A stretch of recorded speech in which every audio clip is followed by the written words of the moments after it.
Salita mo ang ilaw sa buhay ko at liwanag sa landas ko. Salita mo ang ilaw sa buhay ko at liwanag sa landas ko. Salita mo ang ilaw sa buhay ko at liwanag sa landas ko. Ang mabuting balita ng ating Panginoong Jesucristo ayon kay San Lucas chapter 24. Papuri sa iyo, Panginoon.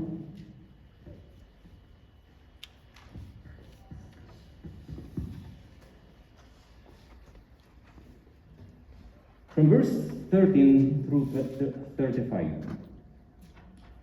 Nang araw ding yun, may dalawang alagad na naglalakad papuntang Emmaus, isang layong may 11 kilometro ang layo mula sa Jerusalem. Pinag-uusapan nila ang mga pangyayari. Habang sila'y nag-uusap, lumapit si Jesus at nagsabay sa kanila. Ngunit siya'y hindi nila nakilala na para bang natatakpan ang kanilang mga mata. Tinanong sila ni Jesus, "Ano ba ang pinag-uusapan ninyo?" Tumigil silang nalulumbay at sinabi ni Cleopas, "Ikaw lamang yata ang dayuhan sa Jerusalem na hindi nakakaalam sa mga pangyayaring katatapos lamang maganap doon." "Anong pangyayari?" tanong niya. Sumagot sila, "Tungkol kay Jesus na taga Nazaret, isang propetang makapangyarihan sa salita at gawa, maging sa harap ng Diyos at ng mga tao. Isinakdal siya ng aming mga punong pari at mga pinuno ng bayan upang mahatulang mamatay at siya'y pinapako sa krus. Siya pa naman ang inaasahan naming magpapalaya sa Israel. Hindi lamang yan, 3 araw ng ngayon mula nang mangyari ito. Nabigla kami sa binalita ng ilan sa mga babaeng kasamahan namin. Maagang maaga raw silang pumunta sa libingan at hindi nila natagpuan ang kanyang bangkay.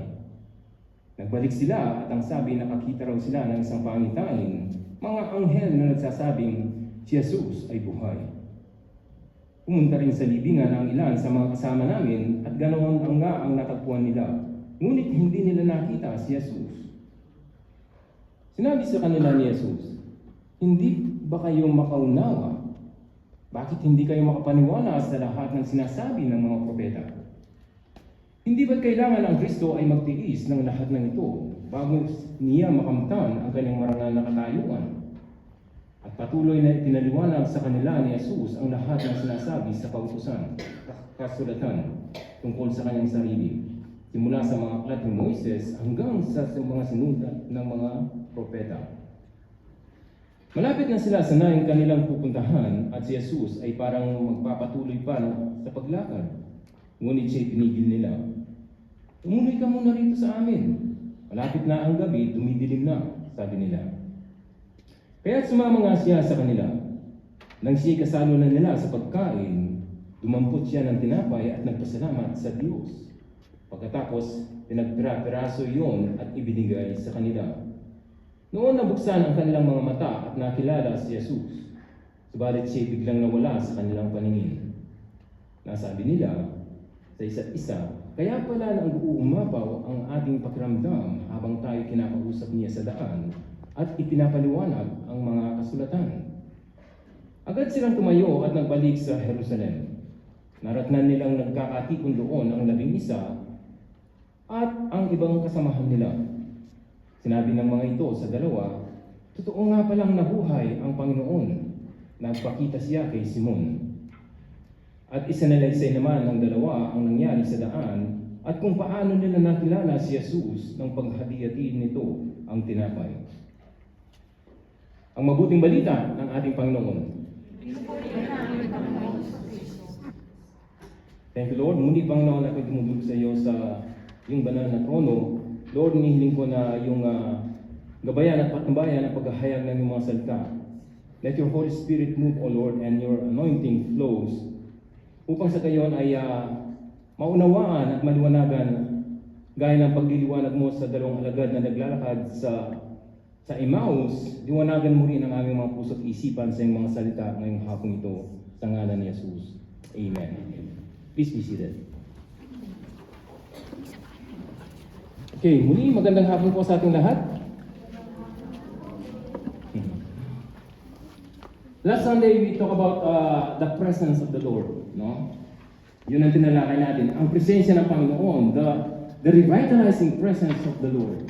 Ang nagpapasigla, nagpapalakas at nagbibigay buhay na presensya ng ating Panginoon sa kanyang mga alagad. Ngayong araw naman na ito ay tatalakayin natin din ang kalawang bahagi, the presence of the Lord. No? Ito yung kalawang bahagi na tatalakayin ko sa inyo. Pero actually, ang ating gospel reading, ito yung part 1 ng topic ko sa inyong the presence of the Lord. Ito yung part 1 dahil itong reading natin na ito ay naunang nangyari kaysa doon sa reading natin last Sunday. Dahil ang reading na ito ay nangyari nung araw ng muling pagkabuhay ng ating Panginoong Jesucristo, late in the afternoon, na kung saan ay pauwi na ang dalawang alagad sa Emmaus galing sa Jerusalem. Pero yung reading natin last Sunday ay nangyari nung gabi na yon ng araw ng muling pagkabuhay. At present ang dalawang alagad nito. Kaya ang dalawang alagad nito ay dalawang beses nilang na-experience ang pagpapakita ng ating Panginoon dito sa ating reading. At doon sa reading natin last Sunday na kung saan ay nagkakatipon sila doon sa bahay na pinagtitipunan nila na kung saan sarado ang mga pinto, present din ang dalawang alagad nito. No? Kaya mapapansin niyo dyan sa ating reading, kung sa binasa kanina, kung nakikinig kayo, ay nung sila ay makilala nila ang ating Panginoong Jesucristo, nung mabuksan ang kanilang isipan sa pamagitan ng paghahati-hati ng tinapay, ay na-realize nila na si Jesus pala ang kasama nila. At dagli-dagli silang bumalik. They went back to Jerusalem, doon sa bahay na pinagtitipunan nila, kasama ng mga alagad na dinatnan nila roon. At isinalaysay nila sa 12 at sa mga iba pang mga alagad na dinatnan nila yung nakita nila at nangyari sa daan at sa pagpirapiraso ng tinapay ng ating Panginoon. Kaya itong reading na ito ay ito yung masasabi nating part 1 ng topic na tinatalakay ko sa inyo na the presence of the Lord. Ano? So, itong pagpapakita ng ating Panginoong Jesucristo ito yung ikatlong beses. This is the third time that Jesus showed Himself to the disciples. Yung first time na magpakita siya ay nung umaga na yon, nang maaga-maaga yung mga babae, kasama si Maria Magdalena at ang iba pang mga babae na nagpunta sa libingan para magpahid ng spices sa katawan ni Jesus. Subalit di nila binatnan. Di ba? Yun ang first time na nagpakita si Jesus na akala nila gardener. Pero si Jesus pala ang makilala nila. Di ba? At pangalawa, nagpakita ang ating Panginoong Jesucristo nung araw ng muling pagkabuhay ay kay Apostol Pedro. Sinabi dito sa ating reading, dun sa binasak kanina, dun sa bandang huli, na isinalaysay ng mga dinagnan ng dalawang alagad na nagpakita rin daw ang Panginoon kay Simon. Pero hindi sinabi kung saan lugar, nagpakita lang siya kay Simon. So yun ang second time, pagpapakita niya. And then the third time, dito nga sa ating reading sa dalawang alagad na naglalakad papuntang Emmaus. And then the fourth time ay yung gabi na nagkanilang pagtitipon. So 4 na beses na nagpakita ang ating Panginoong Jesucristo noong araw ng linggo ng muling pagkabuhay sa mga alagad. At meron pa siyang pagpapakitang ginawa nung sumunod na linggo na andun na sa Tomas, yun ang ikalima. Di ba? At iba pang within that 40 days na after ng kanyang resurrection, nag-stay pa siya ng 40 days dito sa lupa, ay maraming beses siya nagpakita sa kanyang mga alagad to encourage them, to exhort them na siya nga ay tunay na nabuhay. Na hindi siya multo, na hindi apparition lamang, na kagaya ng mga apparition na nakikita natin, na nababalitaan natin sa mga religious places, hindi ganoon ang pagpapakita ng ating Panginoong Jesucristo. Ang appearance ng ating Panginoong Jesucristo ay nagpahawak siya at nakipag-usap siya, kumain siya sa kanyang kasama ng kanyang mga alagad, at sila ay tinuruan pa niya ng mga maraming bagay, binigyan niya sila ng mga instruction. Ito ang tunay na apparition, ito ang tunay na pagpapakita ng ating Panginoong Kristo na siya, pinatunayan niya sa kanyang mga alagad na siya ay tunay na buhay. Amen? Amen. Okay. So, ang tatalakayin ko sa inyo ngayon ay ang ukol sa awareness natin sa presensya ng ating Panginoon. That we need to be aware in the presence of the Lord, especially in this kind of gathering, fellowship, when there is a discussion of the Word of God, when there is a teaching and preaching of the Word of God, Jesus is present. No? Jesus is present. When there is a praise and worship sa ating pag-awit ng mga awiting makalangit at awiting pagsamba sa ating Panginoon, ay andyan ang ating Panginoon. God is there. Dahil sinasabi sa akin ng Salmo, ang sabi sa Salmo, that God inhabits the praises of His people. Nananahan ang Diyos sa mga papurit, parangal, pagsamba ng kanyang bayan. Kaya kapag tayo ay nagbibigay ng mga testimonies, yun ay mga papuri sa Diyos. Nananahan ang Diyos sa mga papuri sa Kanya. Pag umaawit tayo ng mga awiting makalangit, nananahan ang Diyos, andyan, present ang Panginoon. Kaya we need to be, gaya sa inyo kanina, we need to be sensitive to the presence of the Lord, to the presence of the Holy Spirit. Dahil ang Holy Spirit siya ang magdadala at magpapadama sa atin sa presensya ng Panginoon kapag tayo nagkakatipon. No? So we need to be sensitive and aware to His presence when we talk about Him and when we praise Him and worship Him. Baka kasi nandiyan na ang presensya ng Panginoon na hindi pa natin namamalayan. Ano nga doon? Hindi pa natin namamalayan. Nangungusap na ang Panginoon sa mga lyrics ng mga kanta sa iyo ay hindi mo pa namamalayan. Nangungusap na ang Panginoon sa mga testimonies, nangungusap na ang Panginoon sa mga dancers, sa mga mimers, ay hindi mo pa rin namamalayan because you lack awareness in the presence of the Lord. Nangungusap na siya sa teaching and preaching of the Word of God, di pa rin natin namamalayan. Katulad ng dalawang alagad na naglalakad papuntang Emmaus. Di ba? Naglalakad sila habang dinidiscuss nila as they were discussing the things that had just happened nung araw na yon, Jesus walked with them and joined them in their discussion. Di ba? Kaya tunay ang sinabi ng Panginoon, dahil sabi sa inyo last Sunday, that whenever 2 or 3 gather together in His name, at sabi ng Panginoon, I am in your midst. Andiyan ako sa inyong kalagitnaan. Tinupad ng Panginoon ang pangako niya yon sa dalawang alagad nito. Na nagdi-discuss sila, nag-uusap sila, ukol kay Jesus, dumating ang presensya ng Panginoon sa kanila. Pero hindi nila namalayan. Makikita, kung narinig niyo, ang reading natin na kung saan nagtatanungan sila dito. Nagtatanungan sila dahil hindi nila tunay na maunawaan at maintindihan kung bakit ang ating Panginoong Kristo ay namatay. Because they expected Jesus to deliver them from the oppression of the Roman Empire ng mga panahon na yun. No? Yun ang kanilang pangunawa. That was their understanding about the Messiah who is going to come. Yun ang kanilang pangunawa na si Jesus, siya ang magliligtas sa kanila, siya ang magpapalaya sa kanila mula sa pagkakasakop nila sa mga yung pagkakasakop ng mga Romano sa kanila. Diba? Isang maling pangunawa ukol sa pagiging Kristo, sa pagiging Mesiyas ni Jesus. It's a wrong understanding na nagdulot sa kanila ng disappointment at kalungkutan na para bang nawalan sila ng pag-asa. Kaya napakahalaga at napaka-importante para sa atin na kailangan natin maunawaan at maintindihan ang mga salita ng Panginoon.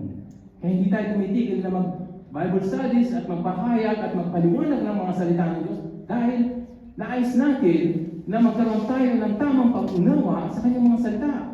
Because if we have a wrong understanding about His Word, we will going to have a wrong expectation. At pagka mayroon tayong wrong expectations, ang dulot nito is disappointments and doubts. Kalungkutan. Di ba? Kaya napaka-importante. Kaya minsan naisip ko, siguro pag nagdadasal ako when I pray, bakit hindi tinutugon ng Panginoon ang aking dalangin? Kasi sinabi ng Panginoon, the Lord said that ask whatever you wish and it shall be given unto you. Di ba sinabi ng Panginoon yan? That was the promise of the Lord. Pero marami sa atin ang hindi maunawaan ang sinabi niya ngayon. Do we really understand what He said? Now, whatever you wish should be given unto you. Merong mga tao na, o yun pala, kahit anong hingin natin, bibigyan ng Panginoon, hingi ka ng hingi. No? Pero, hindi naman pala in line sa kalooban ng Panginoon. Sinabi ng Panginoon yun sa mga alagad na sumusunod at naniniwala at nananampalataya sa Kanya. Na sa kanilang paghingi, hindi sila lalampas within the limits or boundaries of Christian life. No? Kasi meron mga tao na humihingi sila sa Panginoon na para sa kanila lang. Yung para meron lang sila. Di ba? Pero, tiyakin natin na kapag humingi tayo sa Panginoon ay ayon sa Kanyang kalooban. Maluluwalhati ba ang Panginoon sa hinihingi ito?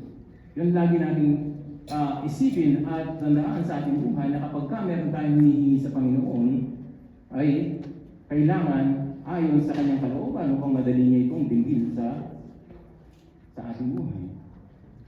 Amen? So dito, disappointment ang nangyari sa mga alagad nito because mali ang pangunawa nila about Jesus being the Messiah. Samantalang sinabi nga ni Jesus, beforehand, Jesus said to them that He was going to suffer. No? Pahihirapan siya ng mga matatanda ng bayan at siya ay ipapako sa krus at ipapapatay. Subalit, ang maganda roon, hindi natapos doon ang salita ng ating Panginoon. Ang sabi niya, on the third day, the Son of Man will rise again. Ano? Yun ang pangako niya. Sa ikatlong araw, siya ay muling mabubuhay. Subalit, ang mga alagad na ito ay nanatili silang nakatuon sa unang araw at saka sa ikalawang araw. Nakalimutan nila yung ikatlong araw na pangako ng Panginoon na siya ay muling mabubuhay. They forget the third day that Jesus will going to rise again. They were focused on the first day. Nanatili sila sa Biyernes Santo. Ayaw nila yung hindi nila in-expect, hindi sila naging excited dun sa ikatlong araw ng Easter na muling pagkabuhay. No? Natatili silang nakatuon sa mga nakalipas na nangyari na hindi magandang nakita nila na ginawa sa ating Panginoong Kristo. Doon nakatuon ang kanilang isipan, ang kanilang pag-uusap. Hindi nila pinansin, no? They ignored and they did not expect the third day that Jesus was going to rise again. Hindi nila pinaniwalaan yung mga babae nung umaga na yun na napakita si Jesus at ibinalita nila ni Maria Magdalena sa mga alagad that Jesus rose again from the dead. Nakita niya ang ating Panginoon na nakala niya parang isang gardener. Pero hindi rin siya pinaniwalaan. Bakit? Nakatuon sila sa kalungkutan na dulot ng mga nakalipas na araw. Di ba? Supposed to be, there's excitement sa kanila. Sa kanilang puso, sa ikatlong araw, dahil may pangako ang Panginoon. Nakalimutan nila yung pangako. Ito yung problema sa panahon din natin ngayon na merong ipinangako ang Diyos, madali natin makalimutan ang mga pangako ng Panginoon. Di ba? Dumating lang ang maliit na problema sa atin, nakakalimutan natin ang pangako ng Panginoon. Nakakalimutan natin ang presensya ng Panginoon. Di ba? Itong dalawang alagad dito na naglalakad papuntang Emmaus, nakatuon nga ang kanilang isipan sa mga nakalipas na pangyayari na hindi maganda. Ayaw nilang bumitaw sa mga bagay na iyon, sa mga hindi magandang pangyayari na nangyari sa kanilang buhay. Alam niyo, sa panahon natin ngayon, maraming mga tao, at maging sa ating mga Kristiyano, marami ang hindi makamove on sa kanilang buhay dahil nakatuon sila sa nakaraan. Di ba? Wala kayo doon? Nakatuon sila sa nakaraan sa mga bagay na hindi magandang nangyari sa kanila. Lagi nilang iniisip yun. Nire-rehearse nila sa kanilang puso, sa kanilang isip, binubuhay nila sa kanilang isipan yung mga nakaraang pangyayari na hindi maganda. Yung ginawa sa kanila na nasaktan sila, nasaktan ang kanilang damdamin. Lagi nilang iniisip yun. No? Kaya malungkot ang kanilang kasalukuyan. Bakit? Dahil nakatuon sila sa nakaraan. Diba? Yung sama nila ng loob na ayaw bitawan. Na nakaraan na, isang taon na, 2 taon na. Ilang taon na ang sama ng loob mo yan sa kayong kaibigan na hindi mo binibitawan. Diba? Sabi nga, yung PGH, kailangan matanggal yan. Sabi yung PGH, puot, galit at hinanakit. Kailangan maalis yan sa ating puso, sa ating isipan. Ano? Kailangan iwanan natin yan, lalo na kung matagal na. No? Because God is willing and ready to bless you and me. Malakay doon? We need to let go of the past. Hindi mangyayari na ikaw ay bibiyayaan ng Diyos na pagpapalain ng ating Panginoon kung hindi natin binibitawan yung mga nakaraang pangyayari sa ating buhay na hindi maganda. Kung namumuhay tayo sa nakaraan, God will not going to bless us in the present. No? God wants to do something good in our lives. No? Maraming bagay na gustong gawin ang Panginoon sa atin. Gusto kanyang gamitin, gusto kanyang gawing instrumento sa kanyang patikan at duda. Hanggat hindi natin iniiwanan ang nakaraang buhay natin na hindi maganda. Hindi tayo pwedeng, kahit sa pagbabago, hindi tayo pwedeng baguhin ng Diyos kung hindi natin iniiwanan yung kasalanan na kasanayan natin gawin. Pwede tayong magkunwari na tayo nabago na, pero sa Panginoon, wala tayong pwedeng itago. Di ba? Collect for purity natin. Di ba? Almighty God, you all hearts are open, all desires known, and from whom no secrets are hid. From whom no secrets are hid. Walang sikretong may tatago sa Panginoon. Alam niya lahat yan. Kaya, kung alam ng Panginoon ang lahat na yan, at alam mo na alam ng Panginoon ang ginagawa natin kasalanan, bakit di pa natin iwanan? Bakit di pa natin talimutan upang makakilos at makagawa ang Panginoon sa ating buhay? Di ba? Gaya sabi sa inyo last Sunday, that God has a purpose, has a plan in your life and in my life. Ang sabi sa Jeremiah 29 verse 11, ang sabi ron, for I know the plans I have for you, says the Lord, plans to prosper you and not to harm you, plans to give you a hope and a future. Di ba? Yan ang plano ng Panginoon.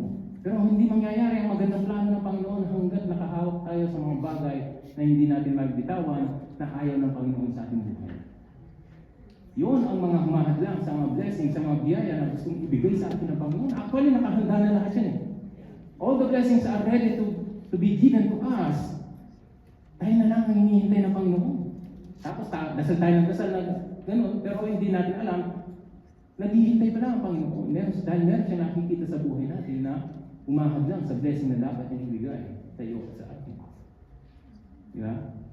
Kaya huwag natin hayaan na ang mga nakaraang pangyayari sa ating buhay na hindi maganda ay mahadlangan ang kasalukuyan natin at ang bukas. Diba? Napakaganda ng bukas natin. Dahil sinabi ng Panginoon, meron tayong bukas, meron siyang magandang chance sa ating bukas. Huwag natin ayaang masira ang bukas natin dahil sa mga bagay na hindi magandang nangyari at nangyayari sa ating buhay. Iwanan natin yun, bitawan natin yun. Amen? Sabi sa Book of Psalms, weeping may endure for night, but joy comes in the morning. Psalms 30, verse 5. No? Maaring mag-weep ka, pero isipin mo, merong bukas na darating. No? Joy comes in the morning. Hindi habang buhay ang weeping natin sa mga bagay na nangyayari sa ating buhay, sa mga bagay na nangyayari sa iyong buhay, hindi panghabang buhay yan. Ang panghabang buhay ay ang kagalakan at kaligayahan na handog ng Panginoon sa atin. Okay? So don't be carried away by bad circumstances na nangyayari at nakikita na natin nangyayari sa ating kapaligiran. But always remember that all things work together for good to those who love God. Romans 8:28. Ano sabi yan? And we know that all things work together for good to those who love God, to those who are called according to His purpose. Lahat tayo tinawag sa layunin ng Panginoon. At kung ikaw ay mahal mo ang Panginoon, lahat ng bagay, sabi niya, all things work together for good. Pagka sinabing all things, masama man yan o mabuti o hindi, na nangyayari sa iyong buhay, it will be going to be turned out for your good. Bakit? Yan ang sabi ng banal na kasulatan. All things work together for good, kaya masama o hindi. Iyon ay mag-turn out to be for our good, if you love God. Pero kung hindi mo mahal ang Panginoon, makakasama nga sa iyo yun. Pero para sa atin, sabi niya, tayo na nagmamahal at umiibig sa Panginoon, lahat ng bagay. Kaya hindi ka pwedeng mag-alala. Don't worry, huwag kang mag-alala kung ano man ang nangyayari sa iyong buhay. It will be turned out to be for your good. Di ba? Kapag mahal natin ang Panginoon. Sabi nga ng isang manunulat, meron akong binabasang libro ng author is R.T. Kendall, sinong nakakakilala sa kanya. Ang title ng libro na binabasa ko is The Devil Meant It for Bad, but God Meant It for Good. Lahat daw ng masasamang bagay, yung mga bagay na ginagawa ng diablo sa ating buhay, masasama, ay ginagamit naman ng Panginoon para sa ating kabutihan. The devil meant it for bad, but God meant it for good. Ito'y para sa ating ikabubuti sa buhay natin. Kaya kung ano man ang maranasan nating masama sa ating buhay, na dulot ng diablo, matinding pagsubok man yan sa buhay, kapag mahal natin ang Panginoon, iibig natin ang Panginoon, ang lahat ng ito ay para sa ating kabutihan. Gagawa ang Diyos ng bagay para sa ating ikabubuti. Di ba? Hindi niyo ba na-experience yun na kung minsan nag-iisip ka, nagtataka kang bakit nangyari ang isang bagay, yung pala, and later on, ma-realize mo, maliwanagan ka na, kaya pala. Kaya pala nangyari ang bagay na ito. Dahil pala, ito. Kasi nung una hindi maintindihan dahil nakafocus ka sa mali. Pero, kapag inayaan mo ang Panginoon na kumilos sa iyong buhay, one day, ipapaliwanag nito sa iyo. Diba? At first, you will not going to understand why things happen. But later on, I believe God is going to enlighten you. Katulad ng mga alagad dito sa ating reading, na nag-uusap sila, naglalakad sila, nagtatalo sila, nalulungkot sila, hindi nila maunawaan, hindi nila maintindihan kung bakit nangyari ang mga bagay na iyon sa ating Panginoong Jesucristo. Kung kaya dumating si Jesus, ay niliwanagan sila kahit hindi pa nila ma-realize ang presensya niya nung time na yun, at that moment. Niliwanagan sila ng ating Panginoon.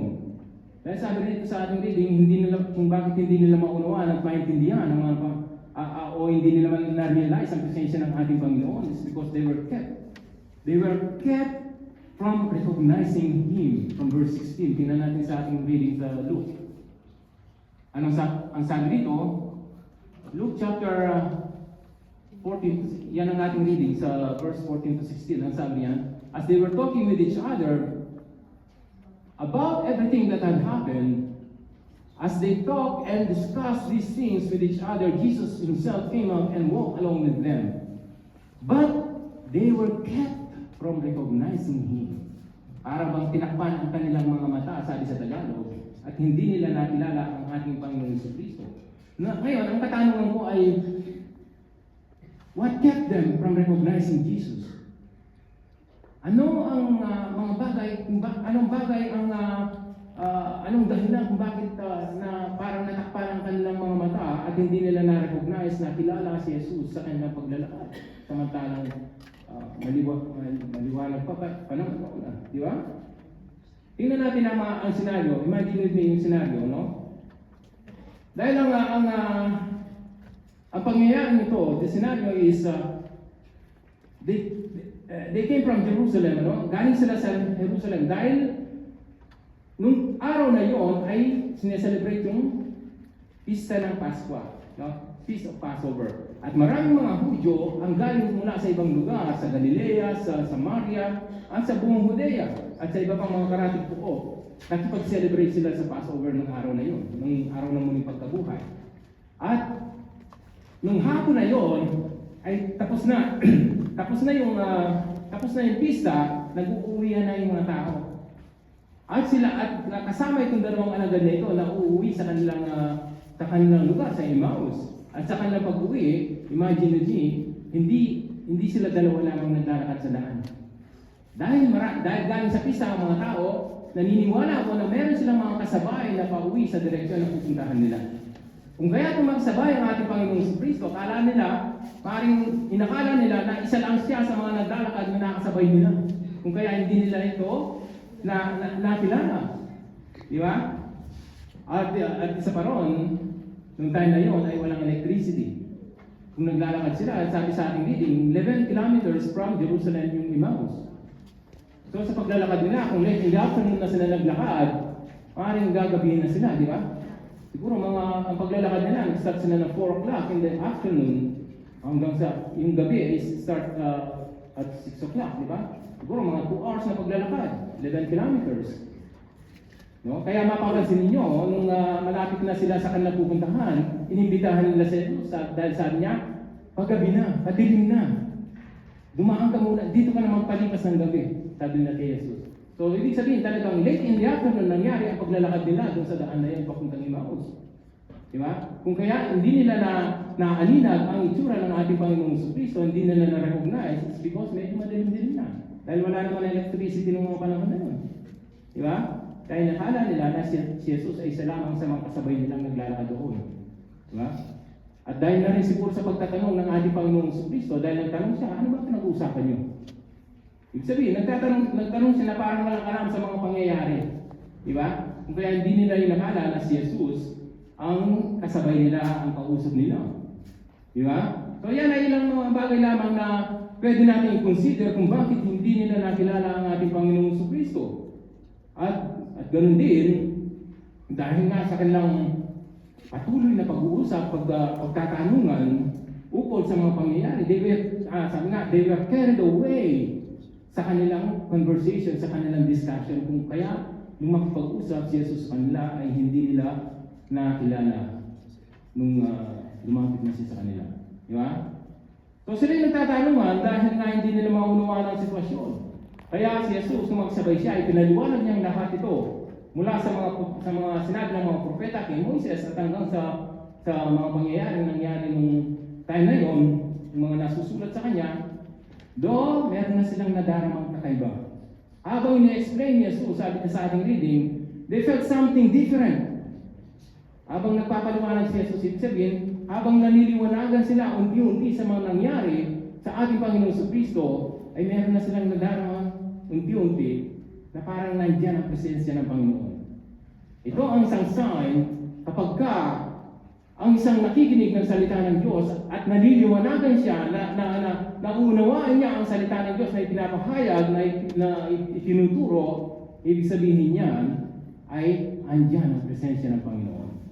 Hindi mo man ito madama, hindi mo man ito makita, maniwala ka kapag ikaw ay naliliwanagan at nauunawaan mo at natututunan mo ang salita ng Diyos, andyan ang presensya ng Panginoon. Diba? Andyan ang presensya na. Itong dalawang ito, hindi sila aware na si Jesus nga yung kasabay nila until they invited Him sa kanilang tahanan. At nung sila ay maghapunan na, when Jesus took bread and broke it and gave thanks, doon nabuksan ang kanilang isipan. No? Nabuksan ang kanilang paningin doon sa breaking of bread ng ating Panginoong Jesucristo. Naaalala nila siguro yung Last Supper. Diba? Kaya sa ating, ang Eucharistia ay isang instrumento para mabuksan ang isipan natin. Diba? Yung mga taong madaling makalimot, dapat laging mo-attend ng Eucharist. Para maalala ang ating Panginoon. Diba? Kasi sabi ng Panginoon, do this for the remembrance of me. Diba? Kailangan natin laging umatin upang hindi natin makalimutan ang ating Panginoong Jesucristo. So, ang dalawang alagad na ito, hindi sila aware na sa kanilang paglalakad pala,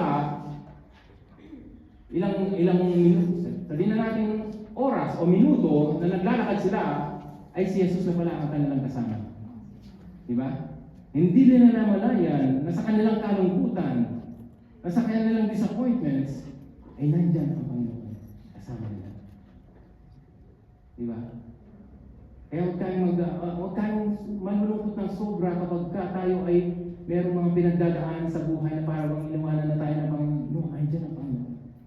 At tandaan niyo yung footprints in the sand. Di ba? Na nagtatanong yung lalaki kung bakit isang footprints na lang nandyan. Na kung saan ay nandun ako sa kalagitnaan ng aking matinding pagsubok sa buhay, problema sa buhay, bakit doon mo iniwanan? Hindi kita madama, hindi kita makita, hindi ko masense ang presensya mo. Ano sabi ng Panginoon? Sabi niya, anak, sabi niya, yung nakikita mong footprints na yan, akin yan. Hindi sa'yo yan. Akin yan, nagkarga-karga kita. Diba? Kaya sa ating buhay, kapag tayo ay dinadatnan ng mga kalungkutan at pagsubok sa buhay, alalahanin natin na ang Diyos ay laging nandyan. Ang presensya niya ay laging nandyan. Maraming dumadanas kayo, meron sa inyo dumadanas ng mga matinding pagsubok ngayon, at nagtatanong kung bakit nangyari ang mga bagay na yun sa iyong buhay. No? Hindi mo man maintindihan ito, no? Hindi mo maunawaan, pero huwag natin kakalimutan that the presence of the Lord is there. Andiyan ang presensya ng Panginoon to comfort you and to enlighten you. Hindi ka pababayaan ng Panginoon. Amen? Sabihin mo sa iyong katabi, hindi ka pababayaan ng Panginoon. Hindi ka pababayaan ng Panginoon. Amen? Praise the Lord, palakpakan natin ang Panginoon.